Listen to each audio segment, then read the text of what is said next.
स्वागत है आप सभी का स्मार्ट जीएस क्लासेस में। मध्यकालीन भारतीय इतिहास में आज हमने तुगलक वंश को लिया है, तो चलिए शुरू करते हैं। तुगलक वंश का शासनकाल 1320 से 1413 ईस्वी तक माना जाता है।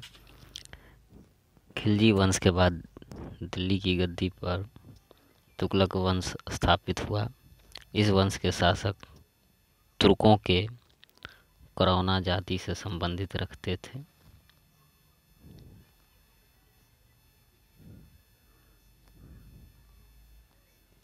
तुर्कों के करौना जाति से संबंधित थे, जिसके महत्वपूर्ण शासकों का वर्णन निम्नलिखित किया गया है। तुगलक वंश के प्रमुख शासकों में गयासुद्दीन तुगलक, जो 1320 से 25 ईस्वी तक शासन करते हैं। उसके बाद मोहम्मद बिन तुगलक 1325 से 51 ईस्वी तक। फिरोज शाह तुगलक 1351 से 1388 ईस्वी तक। उसके बाद क्रमशः कम समय के शासक ही आते हैं, जिसमें मोहम्मद खान 1388 ईस्वी तक, गयासुद्दीन तुगलक शाह द्वितीय 1388 ईस्वी तक ही शासन करते हैं। अबू बकर 1389 से 90 ईस्वी तक शासन करते हैं। नसीरुद्दीन मोहम्मद 1390 से 94 ईस्वी तक और हुमायूं 1394 से 95। नसीरुद्दीन महमूद 1395 से 1412 तक ही शासन करते हैं। यहाँ हुमायूं मुगल वंश से संबंधित नहीं है, बल्कि यह तुगलक वंश से संबंधित है, तो इस बीच में आप कंफ्यूज नहीं होंगे। तो चलिए शुरू करते हैं। तुगलक वंश के संस्थापक से। तुगलक वंश के संस्थापक में गयासुद्दीन तुगलक को इसका संस्थापक माना जाता है।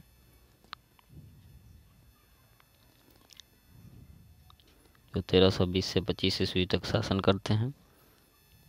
दिल्ली सल्तनत पर 1320 ईस्वी में तुगलक वंश की स्थापना करने वाला यह प्रथम शासक था। दिल्ली सल्तनत के सिंहासन पर बैठने के बाद इसने अपना नाम गयासुद्दीन कर लिया। इसके पूर्व इसका नाम गाजी मलिक था। गाजी का अर्थ होता है काफिरों का वध करने वाला।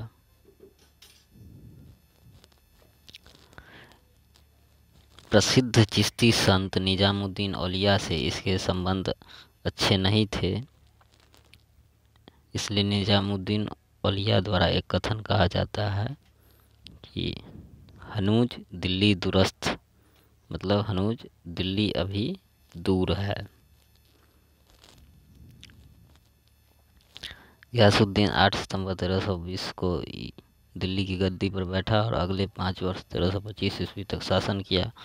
पहला ऐसा शासक जिसने अपने नाम के साथ गाजी शब्द, मतलब काफिरों का वध करने वाला, जोड़ा। इसे तुगलक गाजी भी कहते थे। इसने मंगोलों के 23 आक्रमण को विफल किए थे।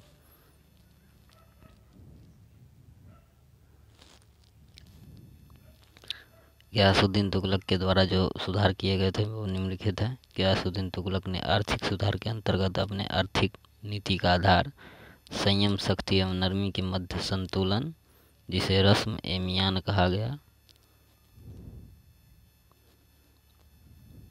को बनाया। रस्म ए मियान को बनाया। उसने लगान के रूप में उपज का 1/10 या 1/11 हिस्सा ही लेने का आदेश जारी कराया था। गयासुद्दीन ने मध्यवर्ती जमींदारों, विशेष रूप से मुकद्दम तथा खूतों को उनके पुराने अधिकार लौटा दिए, जिससे उनको वही स्थिति प्राप्त हो गई जो बलबन के समय में प्राप्त थी। गयासुद्दीन ने अमीरों की भूमि पुनः लौटा दी।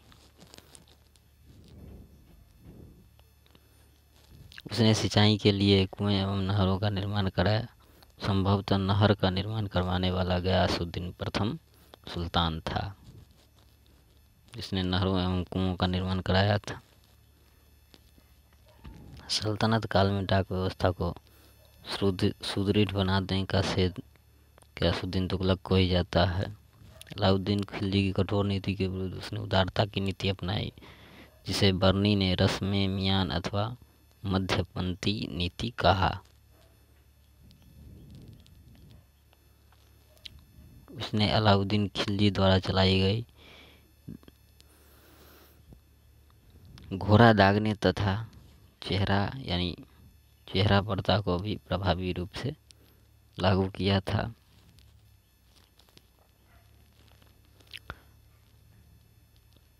गयासुद्दीन तुगलक की महत्वपूर्ण विजय वारंगल व तेलंगाना की विजय 1324 ईस्वी में की गई। तिरहुत विजय और मंगोल विजय भी 1324 ईस्वी में ही किए गए थे।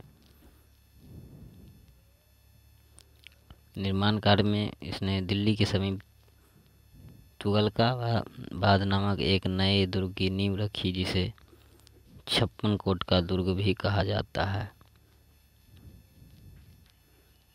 56 कोट का दुर्ग किसे कहा जाता है? तो तुगलकाबाद को 56 कोट का दुर्ग कहा जाता है। जब गयासुद्दीन तुगलक बंगाल अभियान से लौट रहा था, तब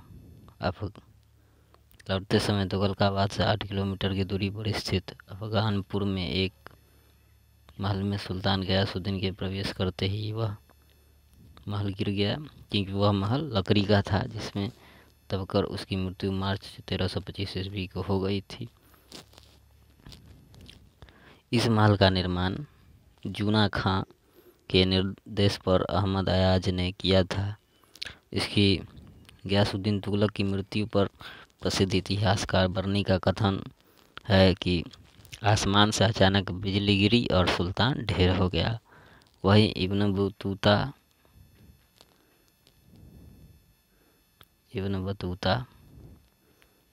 इनकी मृत्यु पर कहता है कि सुल्तान का हत्यारा स्वयं उसका पुत्र जूना खां ही था।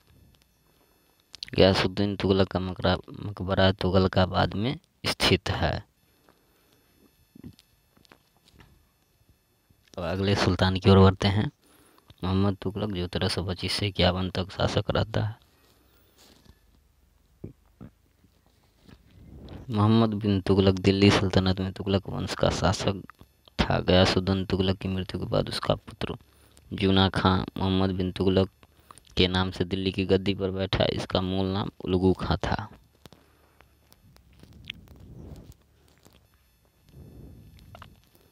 मध्यकालीन दिल्ली के सभी सुल्तानों में मोहम्मद तुगलक सर्वाधिक शिक्षित, विद्वान एवं योग्य व्यक्ति था। इसके अलावा वह पर्शियन कविता का बहुत बड़ा प्रशंसक था। फिर भी इसकी सभी योजनाएं असफल हो गई।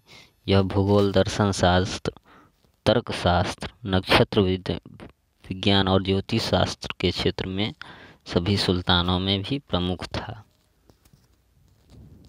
उसकी सोच उसके समय से बहुत आगे थी। उसने बहुत सारे विचारों पर मंथन किया, लेकिन उन विचारों को क्रियान्वयन से जुड़े उसके पैमाने बहुत मजबूत और टिकाऊ नहीं थे, इसलिए उसके सभी अभियान असफल हो गए थे। अपने राज्य में मध्य राजधानी की स्थापना और टोकन करेंसी के रूप में विभिन्न प्रयोग किए, लेकिन वह पूरी तरह से असफल रहा।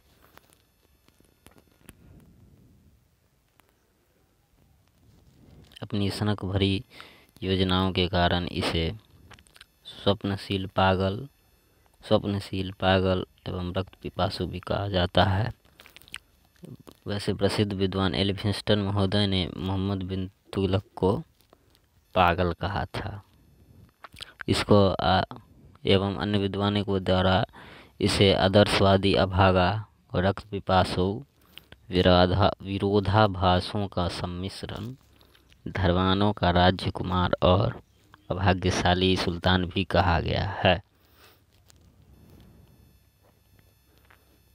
मोहम्मद बिन तुगलक के योजनाओं और कार्यों को हम निम्नलिखित रूप में देख सकते हैं, जो कि द्वाब क्षेत्र में कर वृद्धि।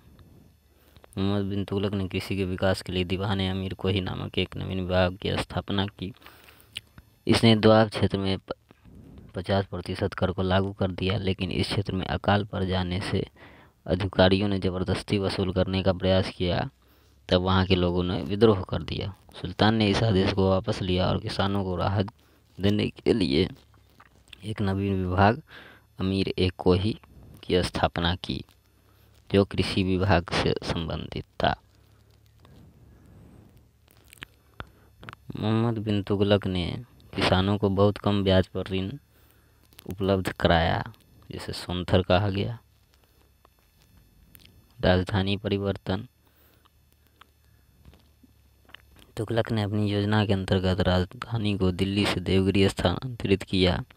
देवगिरी को कुव्वतुल इस्लाम भी कहा गया। सुल्तान कुतुबुद्दीन मुबारक खिलजी ने देवगिरी का नाम कुतुबाबाद रखा था और मोहम्मद बिन तुगलक ने इसका नाम बदलकर दौलताबाद कर दिया था। सुल्तान की उस योजना के लिए सर्वाधिक आलोचना की गई।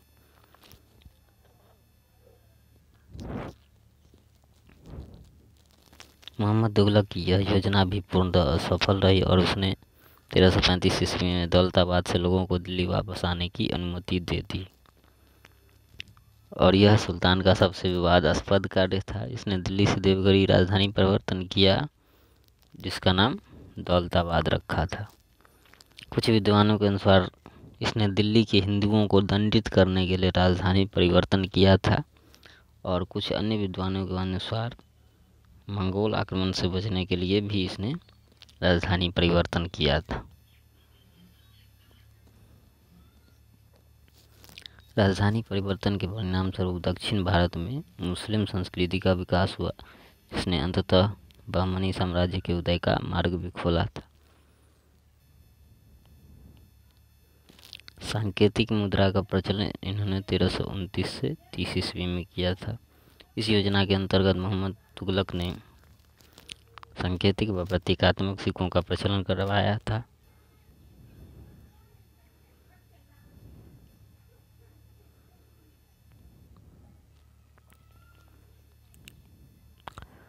मोहम्मद तुगलक ने दोकानी नामक सिक्के का प्रचलन करवाया था।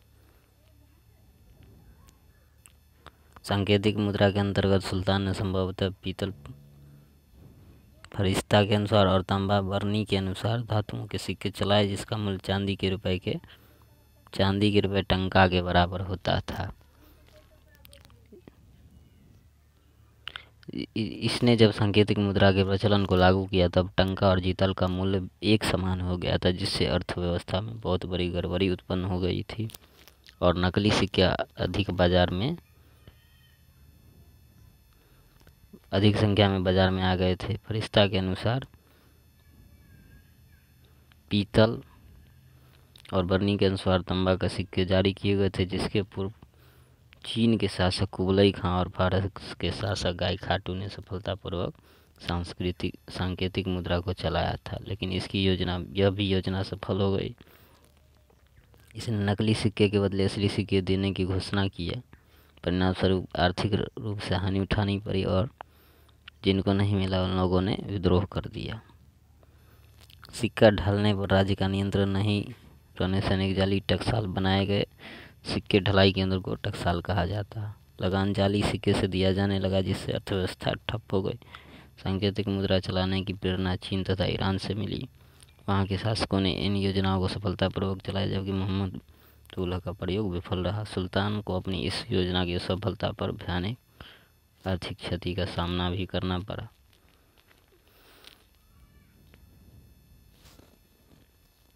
खुरासान एवं कराचिल के अभियान। चौथी योजना के अंतर्गत मोहम्मद बिन तुगलक ने खुरासान एवं कराचिल विजय अभियान का उल्लेख किया जाता है। खुरासान को जीतने के लिए मोहम्मद बिन तुगलक ने 3,70,000 सैनिकों की विशाल सेना की 1 वर्ष का अग्रिम वेतन दे दिया, परंतु राजनीतिक परिवर्तन के कारण दोनों देशों के मध्य समझौता हो गया, जिससे सुल्तान की यह योजना असफल रही और उसे आर्थिक रूप से भी हानि उठानी पड़ी थी। कराचिल के लिए इसने 10,000 सैनिकों को भेजा, लेकिन बरनी के अनुसार केवल 10 और इब्न बतूता के अनुसार केवल 3 सैनिक ही जीवित वापस आ सके थे। इसी प्रकार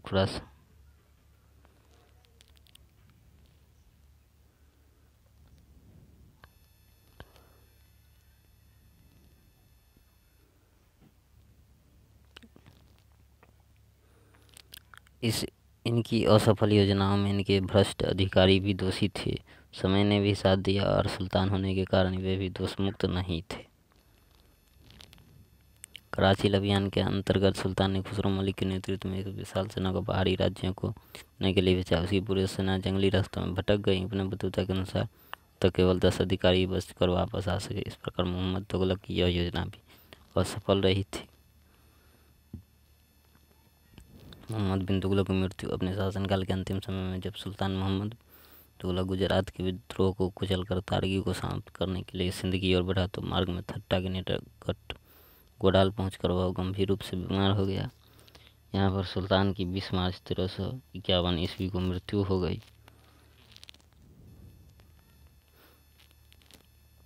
मोहम्मद बिन तुगलक के बारे में कुछ अन्य कथन इस प्रकार हैं। इसने दिल्ली में जहाँ पनाह नगर का निर्माण कराया था, इसने दिल्ली के समीप स्वर्गद्वारी नामक शिविर का निर्माण कराया और उसे राजधानी भी बनाया था। यह एकमात्र सुल्तान जो होली के त्योहारों में भी शामिल होता था। मोहम्मद बिन तुगलक ही वह सुल्तान था जो होली के त्योहारों में भी शामिल होता था। इसी के समय में मोरक्को का यात्री इब्न बतूता भी भारत आया था। मोहम्मद बिन तुगलक के समय में हरिहर एवं बुक्का ने स्वतंत्र विजयनगर राज्य की स्थापना 1336 ईस्वी में किया था। इसी के समय में हसन गंगू ने 1347 ईस्वी में बहमनी राज्य की स्थापना की थी। इसने रतन नामक हिंदू को उच्च पद पर नियुक्त कर रखा था। रतन नामक हिंदू को उच्च पद पर नियुक्त कर रहा था। इसी के समय में तुगलक वंश के साथ दिल्ली सल्तनत की विघटन की प्रक्रिया शुरू हो गई थी। इसकी मृत्यु पर इतिहासकार बदायूनी का कथन है कि राजा को अपनी प्रजा और प्रजा को अपनी राजा से मुक्ति मिल गई। फिरोज तुगलक जिसकी शासनकाल 1351 से 1388 ईस्वी तक रहती। फिरोज शाह तुगलक 45 वर्ष की उम्र में दिल्ली सल्तनत की गद्दी पर बैठा। उसके पिता का नाम रज्जब था, जो कि गियासुद्दीन तुगलक का छोटा भाई था, जबकि उसकी माता दीपालपुर की राजकुमारी थी। गद्दी पर बैठने के बाद उसने बहुत सारे निर्णयों को वापस ले लिया जो कि उसे पूर्व के शासक के द्वारा लिए गए थे। उसने शरीयत के अनुसार शासन किया और शरीयत में जिन करों का उल्लेख नहीं किया गया था उसे बंद कर दिया। हेनरी इलियट ने इसको दिल्ली सल्तनत का अकबर कहा है। हेनरी इलियट के अनुसार फिरोज शाह तुगलक दिल्ली सल्तनत का अकबर है, लेकिन यह कट्टर सुल्तान के रूप में अपने आप को स्थापित किया। इसने अपने भाई मोहम्मद बिन तुगलक की मृत्यु के बाद ठट्टा के समीप अपना राज्याभिषेक कराया और दिल्ली पहुंचकर इसने विधिवत रूप से राज्याभिषेक संपन्न करवाया। यह दिल्ली का एकमात्र सुल्तान था जिसका राज्याभिषेक 2 बार किया गया।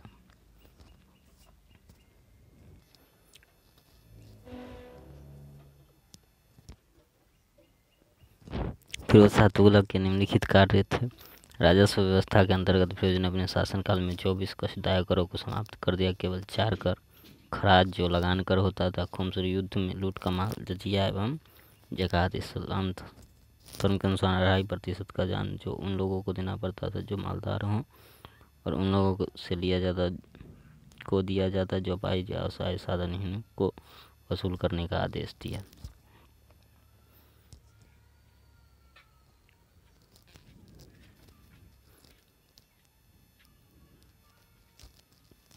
उलेमाओं के आदेश पर सुल्तान को एक नया सिंचाई कर हक ए सर्ब भी लगाया, जो उपज का 1/10 भाग वसूला जाता था। सुल्तान ने सिंचाई की व्यवस्था के लिए 5 बड़ी नहरें यमुना नदी से हिसार तक, 150 मील लंबी सतलुज नदी से घग्गर नदी तक, 96 मील लंबी सिरमौर की पहाड़ी से लेकर हांसी तक, घग्गर से फिरोजाबाद एवं यमुना से फिरोजाबाद तक का निर्माण कराया।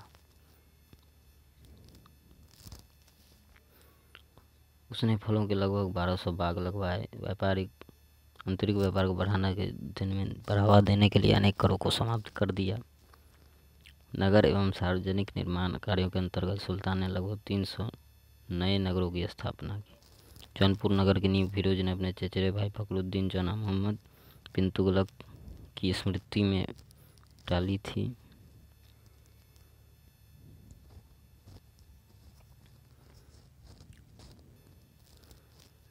उसके शासनकाल में खिजराबाद एवं मेरठ से अशोक के 2 स्तंभ लेखों को लाकर दिल्ली में स्थापित किया गया था।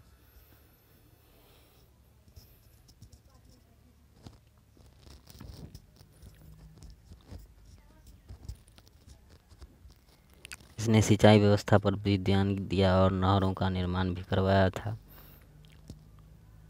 हक ए सर्व नामक कृषि कर्ज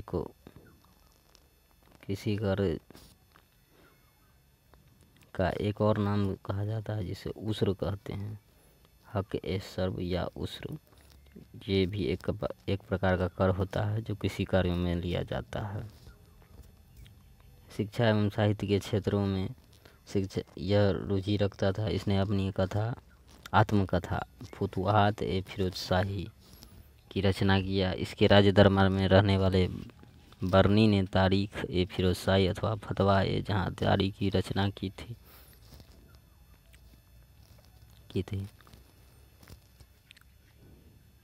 इसके आदेश पर ज्वालामुखी मंदिर से लूटे गए 1300 संस्कृत ग्रंथों का फारसी भाषा में अनुवाद अप्पा उद्दीन नामक विद्वान ने दलायत फिरोज शाही के नाम से किया था।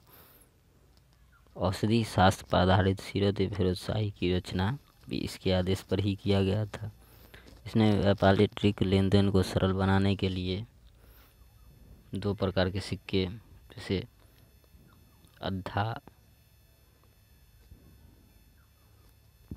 अद्धा एवं विख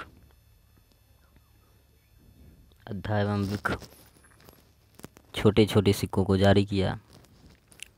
सार्वजनिक कार्यों में इसने सबसे महत्वपूर्ण कार्य सार्वजनिक कार्यों में ही किया था, जिसमें 300 नए नगरों की स्थापना की। इसने दिल्ली में एक सरकारी अस्पताल का निर्माण कराया, जिसे दार उल सफा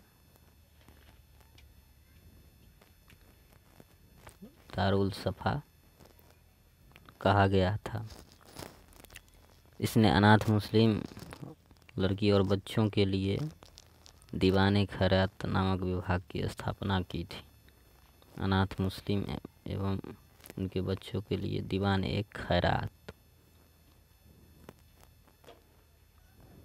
खैरात नामक विभाग की स्थापना की थी। यह प्रथम सुल्तान था जिसने बेरोजगारों को रोजगार देने के लिए रोजगार दफ्तरों की स्थापना की थी।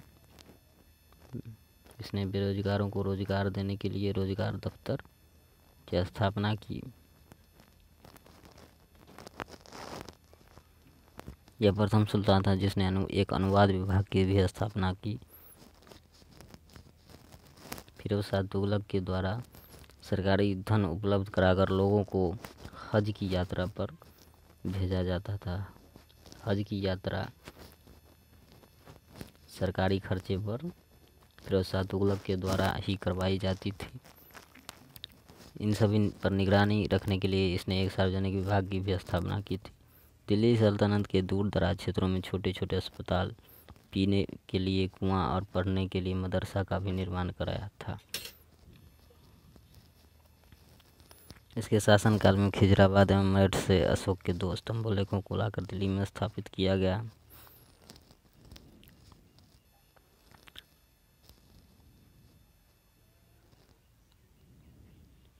दारुल सफा नामक एक अस्पताल का निर्माण कराया, जिसमें गरीबों का मुफ्त इलाज किया जाता है। फिरोज के शासनकाल में दासों की संख्या लगभग 1,80,000 पहुंच गई थी। इनकी देखभाल हेतु इसने दीवान ए बंदगान नामक विभाग की स्थापना की थी।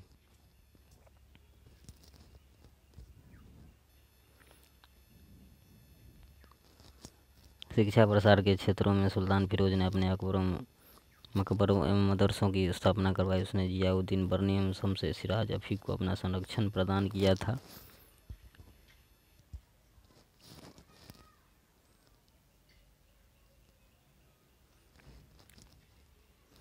सैन्य व्यवस्था की अगर बात करें तो इसके समय में सैन्य व्यवस्था बहुत कमज़ोर हो गया था, क्योंकि इसने विभिन्न प्रकार का गलत निर्णय ले लिया था। जैसे कि इसने सैनिकों के पदों को पुनः वंशानुगत कर दिया था। इसने नगद वेतन के बदले भूमि देने की व्यवस्था को लागू कर दी थी। इसने अलाउद्दीन खिलजी द्वारा सभी भूमि को पुनः वापस कर लिया गया। जो खालसा भूमि हो गई थी उसे पुनः वापस कर दिया। ऐसा माना जाता है कि इसने भ्रष्टाचार को बढ़ावा दिया था, क्योंकि इसने एक सैनिक को रिश्वत देने के लिए टंका अपने पास से दिया था।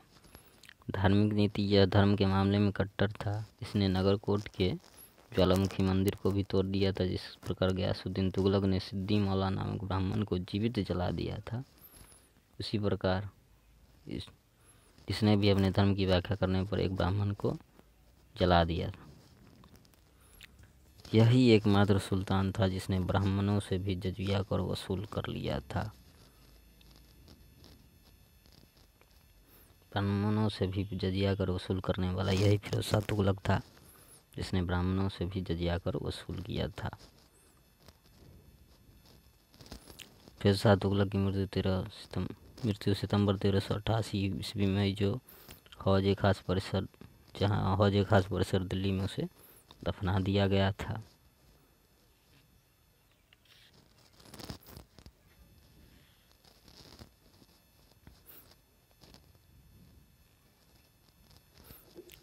उसके बाद मोहम्मद खान। फिरोज शाह तुगलक की मृत्यु 1388 में। इसके बाद दिल्ली सल्तनत में कुछ दिनों के लिए मोहम्मद खान ने दिल्ली में शासन किया और कुछ दिनों के भीतर ही उसकी हत्या की कर दी गई थी। गयासुद्दीन तुगलक शाह द्वितीय, जो 1388 से 1394 तक रहते हैं। फिरोज शाह तुगलक और मोहम्मद खान की हत्या के बाद दिल्ली सल्तनत में फिरोज शाह तुगलक का पोता गयासुद्दीन अगला शासक बना, लेकिन 5 महीने के अल्प शासन के बाद उसकी हत्या कर दी जाती है। अबू बकर। गयासुद्दीन तुगलक शाह द्वितीय की हत्या करके फरवरी 1389 ईस्वी में जफर खां के पुत्र अबू बकर स्वयं सुल्तान बन गया। नासिरुद्दीन मोहम्मद शाह। तुगलक शाह की हत्या कर अबू बकर ने 1389 ईस्वी में सल्तनत पर शासन का आरंभ किया। दिल्ली के कोतवाल, मुल्तान, समाना, लाहौर के अख्तादारों ने मोहम्मद शाह को सहयोग देकर 1390 ईस्वी में अबू बकर को शासन से हटा दिया और नासिरुद्दीन मोहम्मद शाह स्वयं शासक बन गया। नासिरुद्दीन मोहम्मद शाह ने 1390 से 94 ईस्वी तक शासन किया। अब हुमायूं 1394 से 95 ईस्वी तक ही शासक रहा था। नासिरुद्दीन मोहम्मद शाह के दिल्ली सल्तनत में उनका पुत्र हुमायूं ने लगभग 3 माह तक शासन किया और उसकी मृत्यु हो गई थी।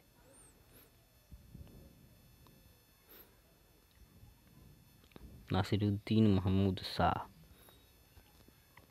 जो 1395 से 1412 ईस्वी तक शासन करते हैं। मार्च 1394 ईस्वी दिल्ली सल्तनत का शासक महमूद शाह बना। उसकी दुर्दशा को देखकर व्यंग्य से कहा जाता था, विश्व के सम्राट तुगलकों का राज्य दिल्ली से पालम तक फैला हुआ था। 17 दिसंबर 1398 ईस्वी को तैमूर का आक्रमण दिल्ली पर हो गया था। सुल्तान स्वयं गुजरात भाग गया। पुनः वजीर वल्लभ खान ने सुल्तान को दिल्ली बुलाकर गद्दी पर बिठाया। सन 1412 ईस्वी में महमूद शाह की मृत्यु हो गई, जिससे तुगलक वंश का अंत हो जाता है।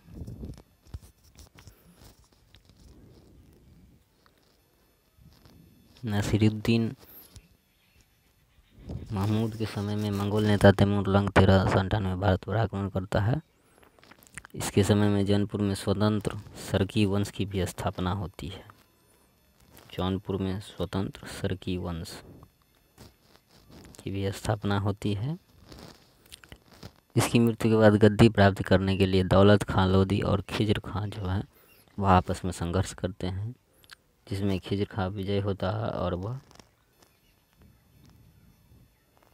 खिजर खां विजयी होकर सैयद वंश की स्थापना करता। नेक्स्ट वीडियो में हम सैयद वंश की चर्चा करेंगे। तब तक के लिए चैनल को सब्सक्राइब जरूर कीजिएगा।